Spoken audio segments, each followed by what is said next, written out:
Usually ನಾನು ಸಂಜೆ ಇಲ್ಲೇ ಜಿಮ್ ಮಾಡೋದು. ಎಕ್ವಿಪ್ಮೆಂಟ್ಸ್ ಒಳಗಡೆ ಇದೆ.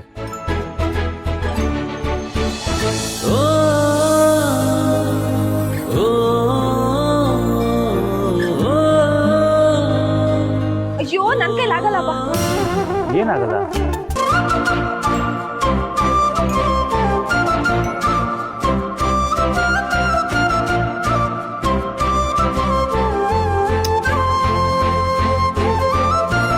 ಇಷ್ಟೆಲ್ಲ ಜಾಗ ಇದ್ರು ಅವ್ರ ಹಾರ್ಟ್ ತನ್ನೇ ಫುಲ್ಲು ಖಾಲಿ ಬಿಟ್ಕೊಂಡಿದ್ದಾರೆ.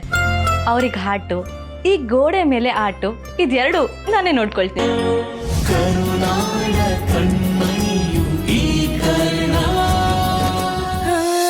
ಸದಾ ನಿಮ್ಮೊಂದಿಗೆ ನಿಮ್ಮ ಜೀ ಕನ್ನಡ.